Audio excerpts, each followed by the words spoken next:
young children trying to do something, just trying to do something. Pulling people out of apartments and being shelled and literally what I think is war crimes. It's astounding. And the whole world sees it and looks at it. This is the largest land war in Europe in 3/4 of a century. And you're succeeding against all and every expectation except your own. We have every confidence that you're going to continue to prevail. You know, from the moment I first received an intelligence report in the fall, about a year ago, we were focused on determining how do we rally the rest of the world? How do I help you with the promise you asked me to make, to rally the world? Well, how do you succeed?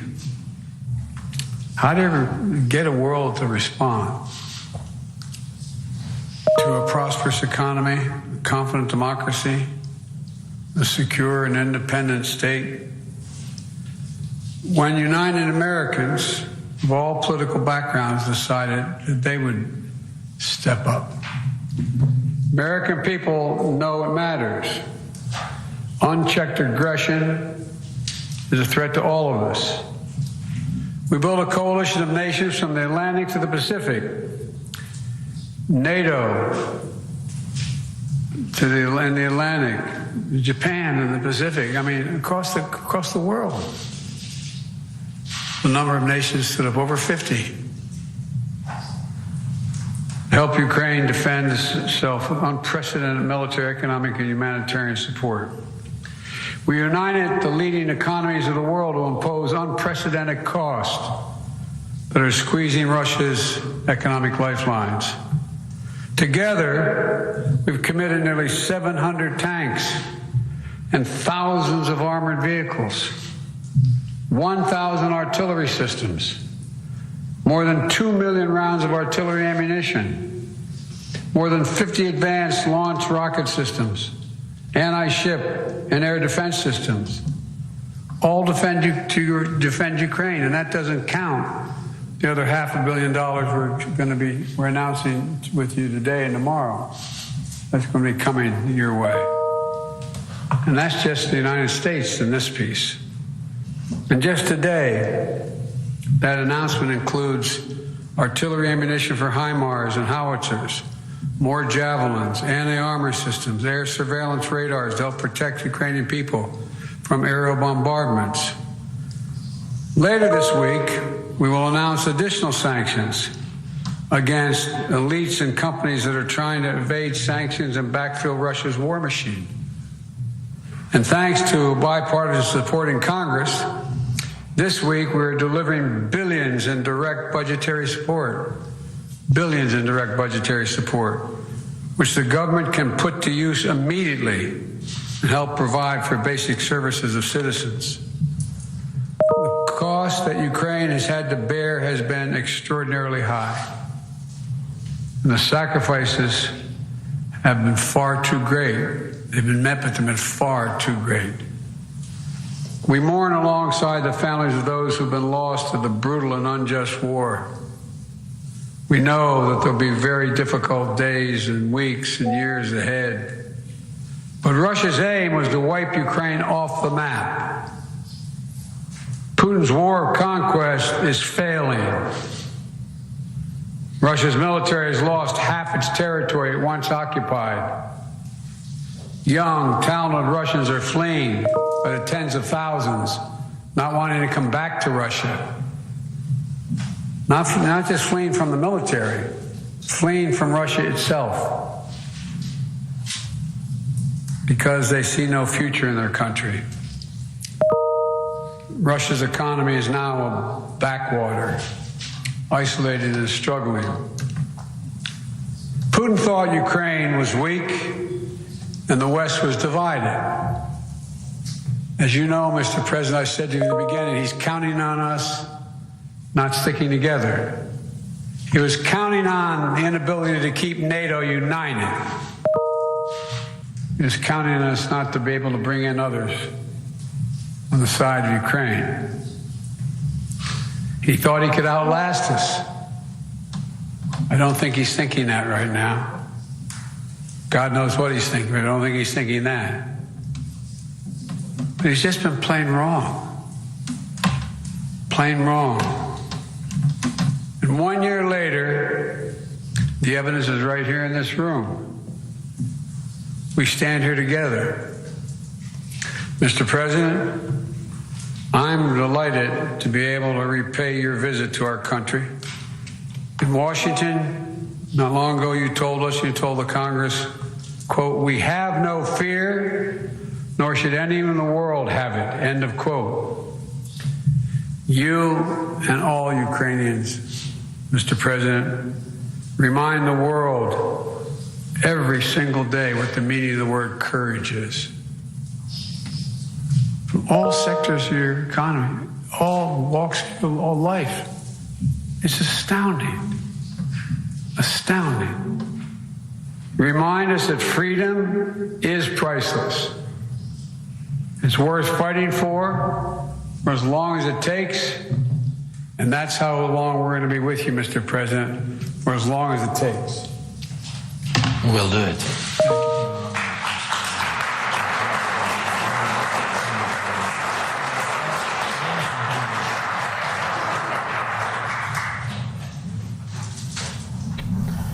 All right, that was a live address by President Joe Biden, and before that you heard President Zelensky as well. US sending out a strong message to the world. Biden promising big arms at the moment to Ukraine. Biden also going on to say that Putin was dead wrong.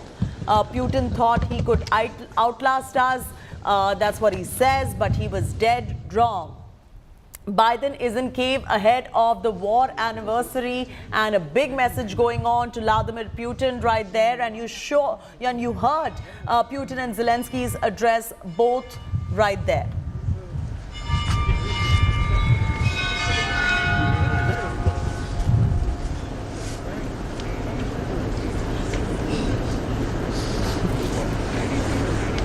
Seri is now joining us from Ukraine. I'm being told he's our reporter joining us for the very latest. Seri, did you get a chance to hear US President Joe Biden and President Zelensky's address? If you could break it down for our viewers as well. Yeah, I think it was a quite good speech from President Zelensky and from President Joe Biden. It was quite optimistic, and all the future thoughts. It's great that all the future thoughts of Ukrainians and United States, they are gathering the whole world to truly says and truly describe to the president of Putin that he was dead wrong. I agree with President Biden for sure, as many Ukrainians. And what about President Zelensky's address as well? President Zelensky, just as usually, he mentioned that we don't need lots of talks, we need weapons, we need the support. Ukrainian militaries will do their job as the best as they do it before. Right, and at that point of time when the war was going on as well, how would you say that Ukraine received support from America? Was that enough, or more could have been done? Because what I'm picking up right now is that there was a lot more that America at that point of time could have done. It's better to ask the militarians who are straight working with the Americans' structures and with the supporting organizations, with the militarians, with non-militarians, with government and non-government organizations, for sure. But we can see it now in Ukraine, in Kyiv. It's a good weather. It's unfortunately air siren, but economic is working. Everybody, like, they're working. They're not afraid because they believe that the air security will do their best, and we will see the past attacks, past missiles that were before during the past year, unfortunately. All right, Abhishek Bhalla is also with us. Abhishek, Biden has emphasized about the broad bipartisan support in Washington for Ukraine cause, even as there was resistance that was coming in, if you remember, from Republicans as well for further assistance to Ukraine. Well, a couple of key takeaways, Chaiti, from the address of US President Joe Biden. One, that in a few days from now, there will be a fresh announcement of new deliveries to Ukraine. So what this means is that Ukraine will be in a position to continue fighting against the Russians. A clear hint that this war is not going to end anytime soon. And the other aspect that he touched upon was that in the last 1 year, US has been successful in putting together a coalition of countries to ensure defense of Ukraine. Now, this again is a big statement considering the developments in the last 1 year. And there has been a lot of talk in US to further enhance cooperation to the Ukrainians. There are some Republican voices that are saying that the Ukrainian fighter pilots should be trained on US fighter aircraft like the F-16. So how far the US goes from here onwards to continue with its assistance of Ukraine will decide the future course of action, and in fact will decide what the future lies for this war. Absolutely, and rather very crucial visit right there. When you see these visuals as well, Abhishek, you can see the rapport between the two leaders as well, speaking volumes of what the future of the relationship between the two countries is likely to be. Abhishek? Well, Chaiti, in the last 1 year, the kind of help that has come in from US, it's mind-boggling. More than $113 billion already pumped into Ukraine from the US alone. This does not include the assistance that come from NATO members or other European countries. So the fact that US President touched upon a coalition of countries is something very significant, because remember, Russia has been insisting on the fact that they were ready for negotiations. This was about 7-8 months back. But with this visit and once again the thrust on continuing with assistance in terms of military aid to Ukraine, it's becoming very clear that this is a never-ending battle, and this war doesn't seem to be coming to an end anytime soon. When the war started, there were experts talking about the fall of Kyiv within a week, within a month. Then it was 3 months, 6 months, and now we are into 1 year of the war. And I think by now it's settled that this is more of a stalemate. It's not as if the entire country of Ukraine is under attack anymore. There are tactical battles that are happening in the eastern part of Ukraine, some in the southern part. In fact, there are claims and counterclaims every day that are made. Russians say that they have managed to hold on to some critical positions. On the other side, we hear a Ukrainian narrative saying that the Russians have been pushed back. They've faced major casualties. So this is something that we've been hearing for the last 7, 8, 9 months now, and it seems that it's going to continue like this. Absolutely. And in terms of how Ukraine has fought back, and time and again Zelensky has also mentioned how Ukraine has fought back. It is alive, it is kicking, defeating Russia, and the battle for minds of the world at least. Abhishek? Well, Chaiti, information warfare has been a critical aspect of this war, and that's something that the Ukrainians were good at from day one. They had upped their game in coming out with information before the Russians could know how to set the narrative. The Ukrainians had already moved ahead with the narrative. There are several examples of these. There were videos early on when the invasion happened. There was talk about why the Russians have not been able to use their air force. I was in Ukraine for a long part in the initial phase of the war, and as far as the narrative setting was concerned, the Ukrainians were far ahead, and that's something that they are continuing. And once again, big thrust on the US assistance to Ukraine definitely means that it's going to rile up Russia. The Russia definitely knows that this is their own battle, and they had been insisting that there is a lot of assistance from the US and from NATO members, even though Ukraine had pulled out of being part of NATO perhaps within 1 week of the invasion. Yes. But since then, the fighting has continued. There is a limited conflict, if one can say now. It doesn't seem that the Russians will come back in the manner they did in the initial phase to take down Kyiv. But as far as the eastern part of Ukraine, the Donbas region is concerned, that has turned into a permanent battle zone. Oh, absolutely. Abhishek, continue to be with us. And you were in the war zone. Nobody better than you can explain to us how this entire war really panned out. But does this also mean, Serhiy, that Ukrainians cannot or can probably let their guards down while this is a bit of a stalemate at this point of time? Can they afford to put their guards down, Serhiy? It's a very interesting question, and it's hard to say truly about it right now. But due to most of opinions of Ukrainians, their life have changed during this entire year and the past year. And truly, most of them, personally, who I know, they were a bit shocked for maybe a few days or even hours. And when they finish all their humanitarian things with their families, they go at war, and they don't know when this war will end. And until the war is going on, Ukrainian people, they're struggling, working together. They are waiting for the winning, and they are waiting to, as when Russia will fall down, when the whole entire world will say war is finished, nobody will fight again in Europe in the next thousands of years. That's what we hope right now. Absolutely. And Abhishek, you could also elaborate a little more on the military aid that has been offered by America to Ukraine. Well, several military platforms have already been given. The big thrust is on anti-tank armor. So it means weaponry that can combat a tank movement, something which was very critical for the Ukrainians again in the initial phase of the war, when there were huge tank columns of the Russians moving in from the north.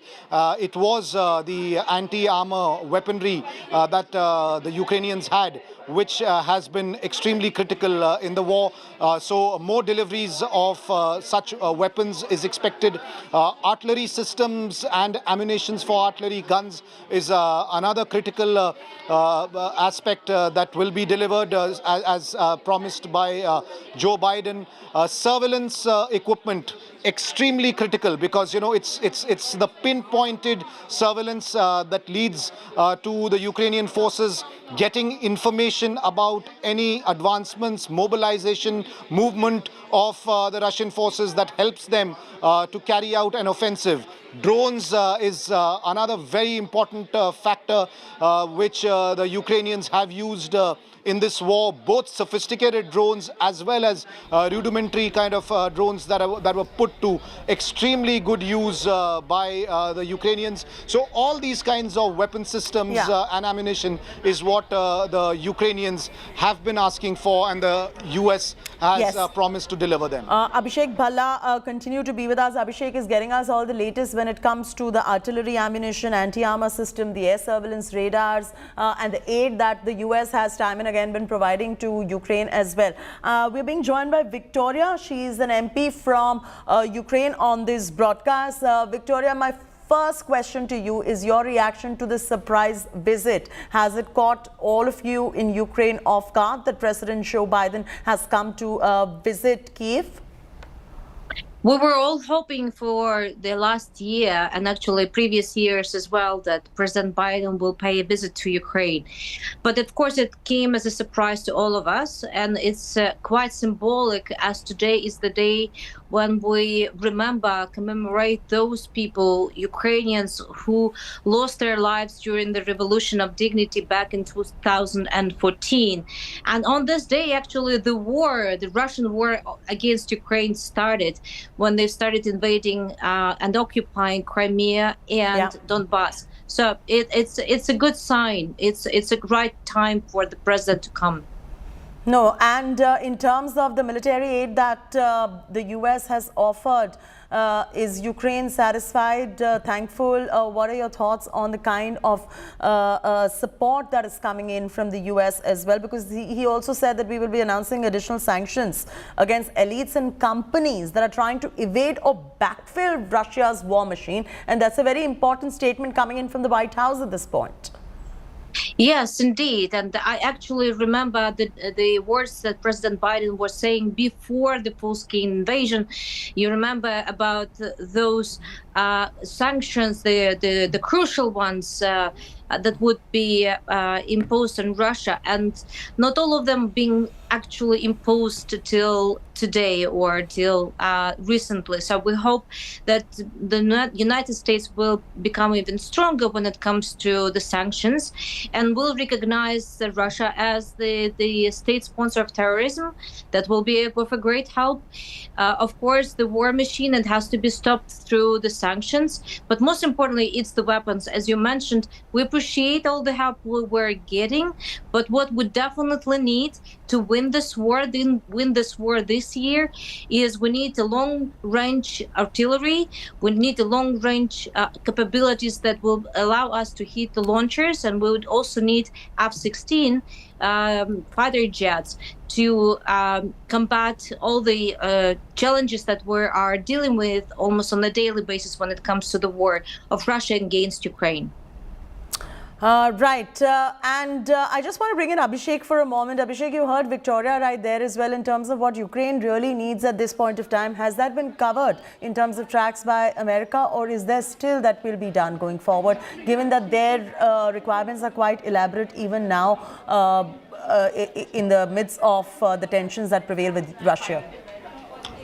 Well, one very important point that the Member of Parliament Victoria has just mentioned is that Ukraine needs US F-16s. So if she's confirming this on India Today, that's one of the demands put by the Ukrainians to the US, then that's a big news point that can be highlighted, because there are voices in the US, especially the Republican voices, that are saying that Ukrainian fighter pilots need to be trained on F-16s. Now, if they're trained on F-16s, obviously the next step would be to hand over the F-16s to Ukraine. And if that happens, then we are seeing another level of escalation to the conflict, because remember, even the Russians have not used their air power to the fullest till now. And if this war actually gets into the airspace completely, then of course, you know, it's a big danger.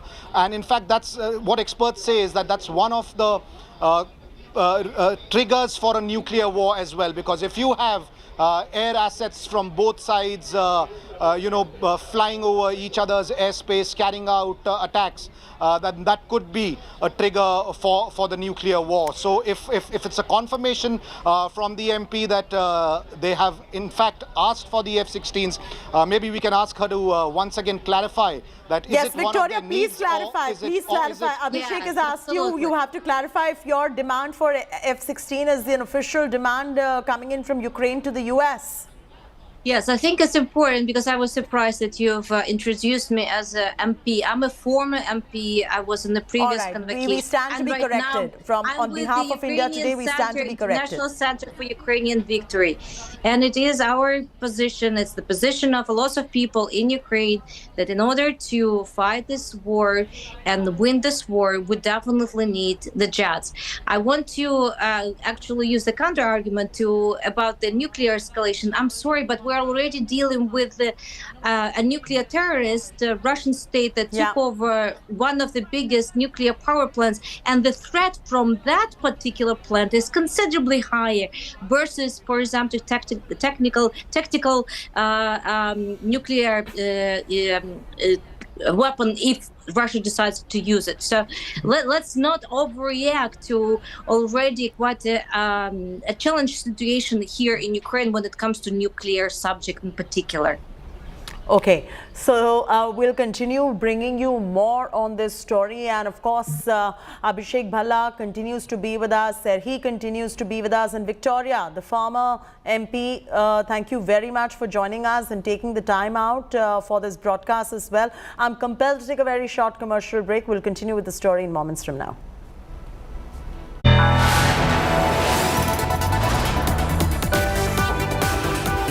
You are watching India Today.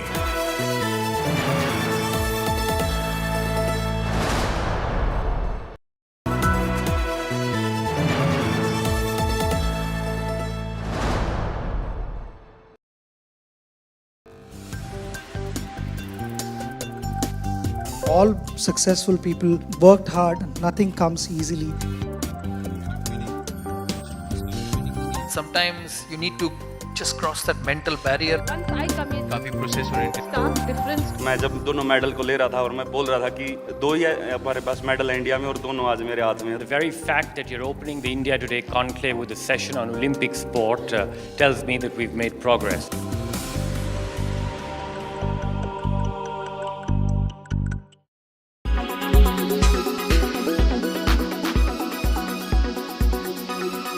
Amid strained ties with China over the Chinese spy balloon, US Secretary of State Antony Blinken met his Chinese counterpart Wang Yi. Blinken directly spoke about the unacceptable violation of international law by China. He also raised the Russia-Ukraine war during the meeting. North Korea has fired a long-range ballistic missile which landed into the sea of Japan's western coast. This comes after a warning of strong response to the future military drills by United States and South Korea. As per Japanese authorities, the missile was pushed inside Japan's exclusive economic zone after it was launched. Iran President Ibrahim Raisi has wrapped up his symbolic visit to China. According to media reports, Iran and China have signed an agreement worth $3.5 billion. Raisi's visit marked the first state visit by the Iranian president to Asia's economic hub in 2 decades. The US has claimed that Russia's Wagner mercenary group has suffered more than 30,000 casualties since Moscow's invasion of Ukraine last February. About 9,000 of those fighters killed in action. The US has estimated 90% of the Wagner Group fighters killed in Ukraine since December 2022 were convicts. The death toll due to earthquake in Turkey and Syria has reached 46,000 mark. Search and rescue operations are still continuing with the hope of finding more survivors. Miraculously, 3 people were rescued alive from under the rubble after 13 days.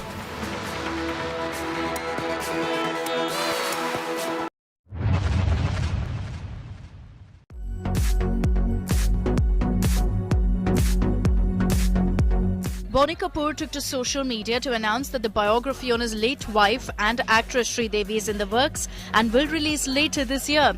Speaking about the same, he called his late wife a force of nature.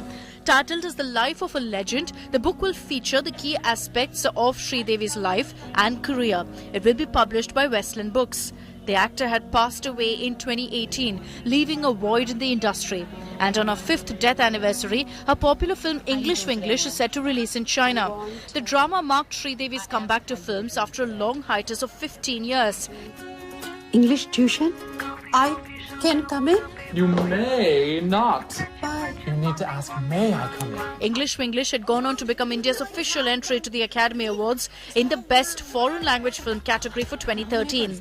The story of the film revolved around a housewife who decided to take up English lessons in the US after being mocked by her husband and daughter. She was born to make laddu.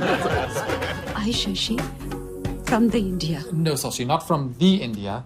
From India. Why India, not the India? Why America, the United States of America? In her illustrious filmic career, Sridevi had acted in as many as 300 films.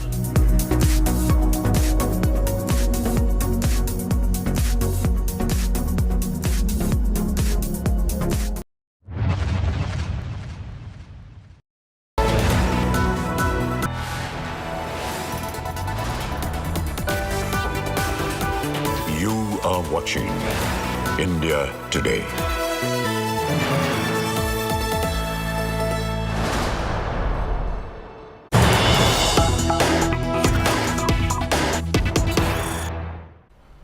Breaking news coming in. High drama outside Lahore court where Imran Khan will appear shortly. Reports suggest that Imran could be arrested after he appears in the court. The arrest is going to be made by the Federal Investigation Agency FIA of Pakistan. Post this arrest, he will be sent to Islamabad. As per the sources, a 4-member team has been formed for the arrest, while a summary has been forwarded to the DG FIA for the final approval. On 2nd of February, remember, the Islamabad High Court dismissed a petition that was filed by PTI against the Election Commission of Pakistan's ruling in the prohibited funding case. And we're getting you the latest as far as the drama is concerned. Breaking first here on India Today, Imran Khan is going to be appearing shortly.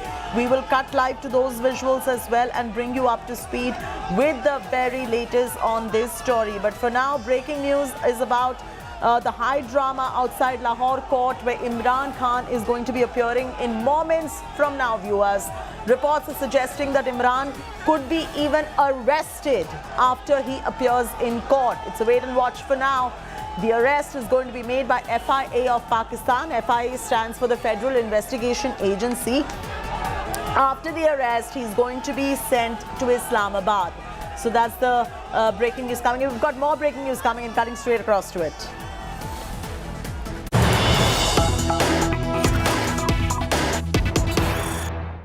News just trickling in. Second summons issued by CBI to Delhi Deputy Chief Minister Manish Sisodia in the Delhi liquor scam investigation. News just coming in. He's been asked to appear before the CBI on 26th of February is what we are picking up. Sisodia claims that he could be arrested very soon. So that's a claim being made by Delhi Deputy Chief Minister on the back of this entire Liquorgate probe, the alleged Liquorgate probe. Delhi Deputy Chief Minister gets second summons by the CBI in the Delhi liquor scam investigation. 26 February is when he's been asked to appear before the CBI, which is on Sunday. So on Sunday, he's going to be appearing before the CBI most likely because he's been asked to appear. And Sisodia is claiming that he could be arrested soon. Probably what he's insinuating is that after he's asked to appear before the CBI, he could be arrested by them. That's the latest at the moment that's coming in on this story. Slipping into a short break. Up next, news for the hearing impaired.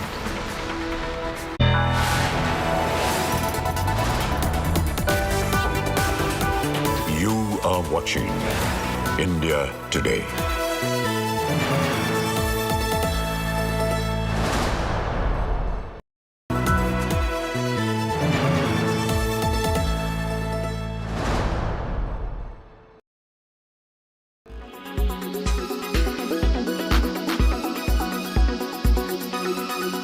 Three people out from under a mountain of rubble on Saturday, 12 days after a massive earthquake struck Turkey and Syria.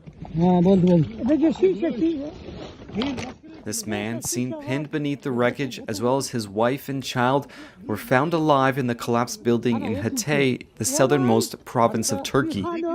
The rescue team said the father and mother survived, but the child later died of dehydration. An older sister and a twin did not make it. More than 46,000 people have been killed in the earthquake. The toll is expected to soar, with some 345,000 apartments in Turkey now known to have been destroyed, and many are still missing. Experts say most rescues occur in the 24 hours following an earthquake, and the head of Turkey's Emergency Management Authority said rescue efforts will largely be called off Sunday night. This Turkish bulldozer operator working to clear rubble said he tries to find happiness in finding victims' bodies so that families can hold a funeral. We are trying to find happiness from the saddest moment in their lives, he said. But for the families still waiting to retrieve relatives in Turkey, anger is growing over what they see as corrupt building practices and deeply flawed urban development that resulted in thousands of buildings disintegrating. In neighboring Syria, more than 5,800 deaths have been reported. The World Food Programme is pressuring authorities in the northwest to stop blocking access to the area as it seeks to help hundreds of thousands of people ravaged by earthquakes. The area is controlled by insurgents at war with forces loyal to Syrian President Bashar al-Assad. Public health is also a major concern, with medics and experts warning of a possible spread of infection in the area where thousands of buildings collapsed. With so much crucial infrastructure destroyed, aid organizations say the survivors will need help for months to come.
ED conducted searches at 14 locations in Chhattisgarh in connection with coal levy scam. Some premises raided are linked to Congress legislators and office bearers who are close aides of Chhattisgarh Chief Minister Bhupesh Baghel. Baghel slammed BJP, saying it was carrying out raids to divert attention from the Adani issue.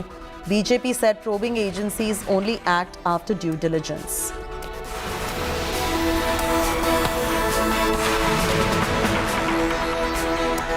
High drama witnessed in UP Assembly ahead of budget session. Opposition MLAs raised slogans and held placards against Governor during her speech. Earlier, Samajwadi Party MLAs staged protest outside premises cornering BJP on various issues like farmers, law and order, unemployment, inflation, setting the stage for a stormy budget session. Shocking revelations in Nikki murder case. Sahil's cousin, who is also a police constable, suggested him to keep Nikki's body in the fridge. Police revealed all the 6 accused in the case knew that Sahil had killed Nikki and plotted how to keep his murder a secret. In another shocking twist, police found out that Sahil's father was arrested for the murder in 1997 as well. As Russia-Ukraine war is slated to enter second year, US President Joe Biden landed in war-ravaged Kyiv. White House in a statement said Biden was there to reaffirm the unwavering and unflagging commitment of the US to Ukraine's democracy, sovereignty and territorial integrity.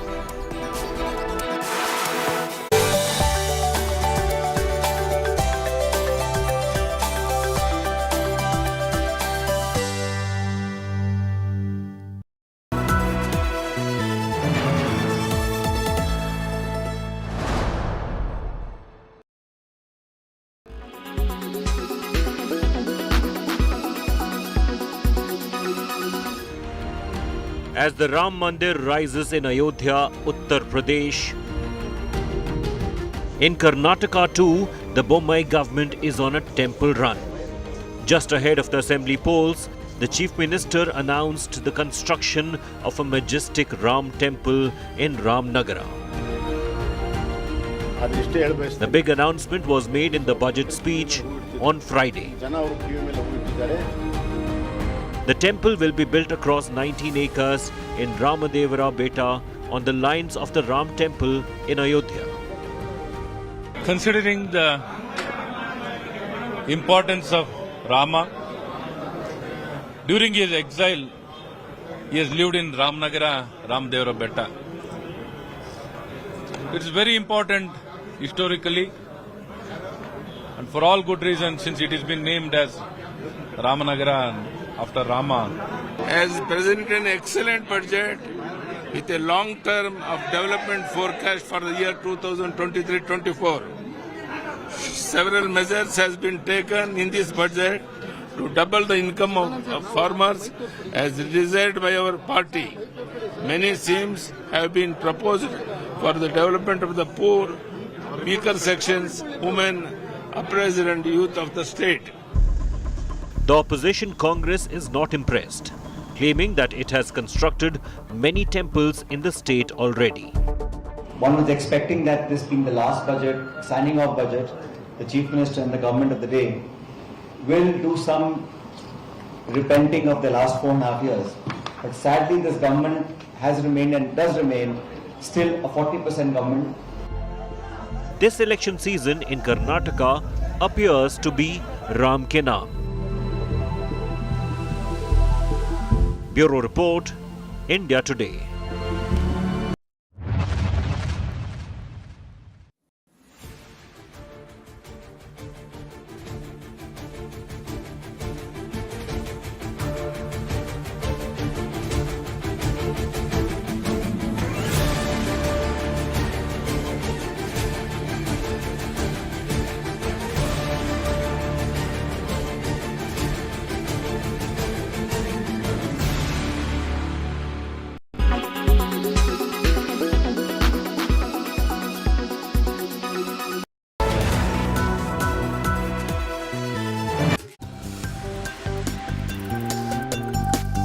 I think there's an opportunity for India particularly to work with the United States and others. India is has the largest vaccine manufacturer in the world. I thought if it's blowing in the wind, it's best I'm on the motorcycle.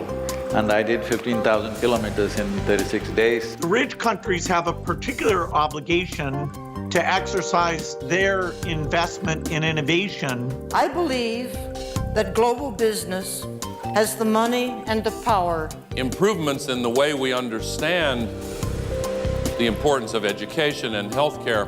You have a greater chance of killing yourself than of being killed by any soldier or terrorist or criminal.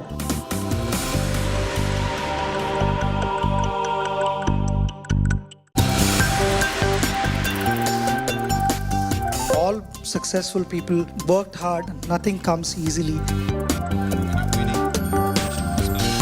Sometimes you need to just cross that mental barrier. Once I come in, काफी process oriented. stark difference. मैं जब दोनों medal को ले रहा था और मैं बोल रहा था कि दो ही हमारे पास मेडल है इंडिया में और दोनों आज मेरे हाथ में हैं. The very fact that you're opening the India Today conclave with a session on Olympic sport tells me that we've made progress.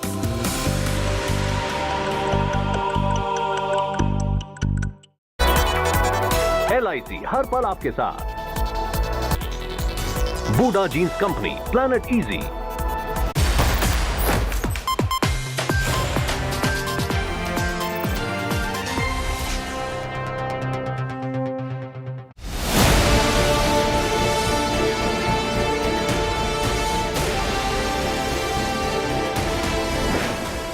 EV war supercharges Karnataka politics.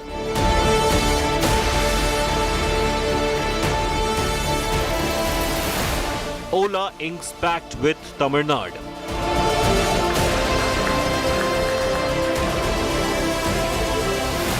Karnataka's opposition questions why the state lost out.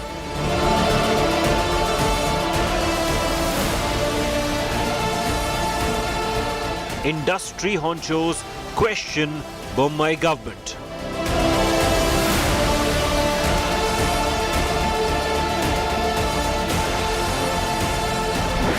Will Ola move impact polls? Top focus on 5 Live. It's not a good look at any time, but it's especially not a good look right before the elections. Another big industrial corporation deciding to set up base in Tamil Nadu across the border instead of in Karnataka. Of course, it's a little more complicated than that, but the big question to ask before these elections in Karnataka are, is Karnataka losing investment?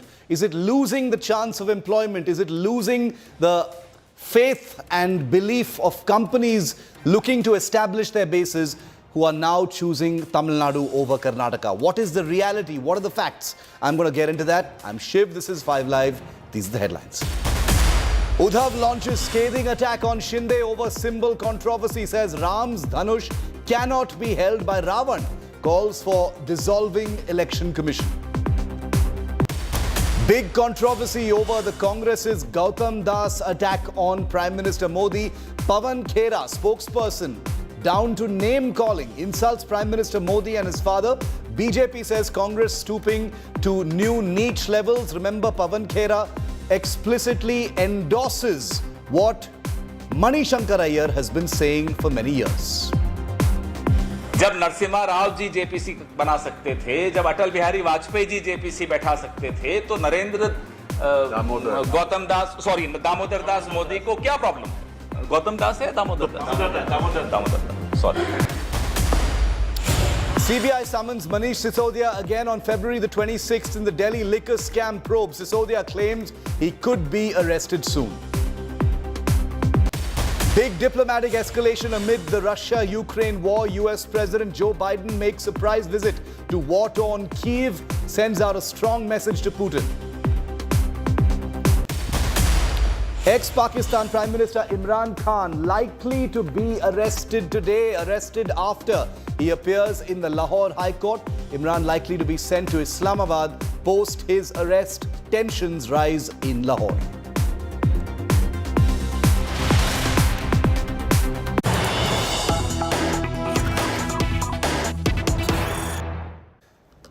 And that is, in fact, the story we're starting with. Tension is building over the possible imminent arrest of former Pakistan Prime Minister Imran Khan. He's appearing before a Lahore court as we speak in connection with a foreign funding case, one of many cases that he's being tried in. Imran Khan left for court from Zaman Park a short while ago and is being will be in court very shortly. Security has been beefed up outside the court premises in Lahore. Remember, as a former Prime Minister, he does enjoy VIP security anyway. Reports suggest that Imran Khan could be arrested after he appears in court. So depending on how long the hearing takes inside that court, there is a good chance that Imran Khan will be detained or arrested by the local police. The arrest will be made by the Federal Investigation Agency of Pakistan if that happens. Post-arrest, if that happens, Imran Khan will be sent to Islamabad. Gaurav Sawant is with me live. He's been looking at this story very, very closely. Gaurav, the possibility of Imran Khan's arrest has been intensifying and escalating day by day as proceedings continue against him. According to sources, Gaurav, a 4-member team has been formed for the arrest of Imran Khan. So there is a good possibility of it happening right after his appearance in court right now. Shiv, you're spot on. It could happen anytime. His arrest does appear imminent. It was on the cards. In fact, the entire last week, you'd remember, every other day people would be rushing to his house, especially one after the other when arrests were taking place, including of the former Federal Interior Minister and Railways Minister, Sheikh Rashid. The moment Sheikh Rashid was arrested, people thought Imran Khan is next and that arrest could happen anytime. And his supporters of Pakistan Tehreek-e-Insaf Party, they went and they surrounded his house and they said, over a dead body. So the situation in Pakistan was extremely, extremely grim. We are looking at these images. His supporters, and he now has a very large following in various sections within Pakistan, including a section of the Pakistan army, that's considered extremely Islamic. So the Islamists of Pakistan, especially the radical elements, whether they are in the legal fraternity, whether they are the youth, whether it's the middle class or the lower middle class, those who are facing the brunt of the massive increase in petrol prices, gas prices, oil prices shooting up, they are all flocking around Imran Khan. And this is where, Shiv, it becomes extremely interesting whether in the next couple of hours Imran Khan will be arrested, and if he is, what happens next? That is the question one needs to ask, Gaurav, because everything surrounding Imran Khan for the last 6 to 7 months has been extremely turbulent. He faced bullets as well. He has demonstrated the ability to be able to mobilize large crowds. If he does get arrested, wouldn't that pose an immediate flare-up of a security situation in Pakistan cities, especially areas where the Pakistan Tehreek-e-Insaf is strong?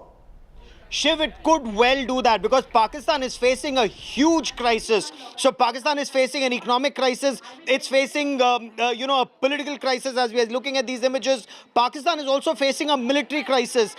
In the Afpak border, there's live firing on. The Taliban's been firing at Pakistan. That border is shut from the Afghan side. So the Pakistan army is facing trouble there. There's also trouble from Tehreek-e-Taliban Pakistan, which the ruling regime or the PMLN considers very close to Imran Khan because he was a very strong advocate of bringing TTP back in the mainstream. So right now Pakistan is in deep crisis. The International Monetary Fund is actually tightening the screws on Pakistan, and in all of this Imran Khan supporters are increasing, and not just in the Khyber Pakhtunkhwa province but mainly in Pakistan's Punjab province, which was seen as the stronghold of Shahbaz Sharif or Nawaz Sharif's party, Pakistan Muslim League Nawaz. But even there Imran Khan supporters are rising, and a section of Pakistan army. Remember, Imran Khan has virtually now been abusing General Qamar Javed Bajwa, the former chief of army staff, and yet there is a section in the army, or at least the retired fraternity, who are openly speaking out in favor of Imran Khan and Pakistan Tehreek-e-Insaf, saying he's one man who's taking on the Americans or the IMF and standing up for Pakistani pride. So in case he's arrested, his followers may just come out on the streets in large numbers. So it remains to be seen, General Asim Munir, or the chief of the Pakistan army, what action does the Pakistan army take from this point on, because Shahbaz Sharif very clearly is not in control. He's not in control, Imran Khan has been taking very direct pot shots at the army leadership as well.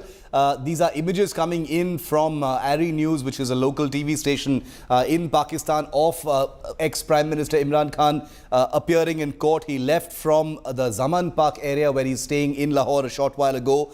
He's also said to have issued a statement to his party and supporters saying, "I respect the court." I mean, that's just a brief statement right before he makes that appearance there. A 4-member team of the Federal Investigation Agency of Pakistan has apparently been already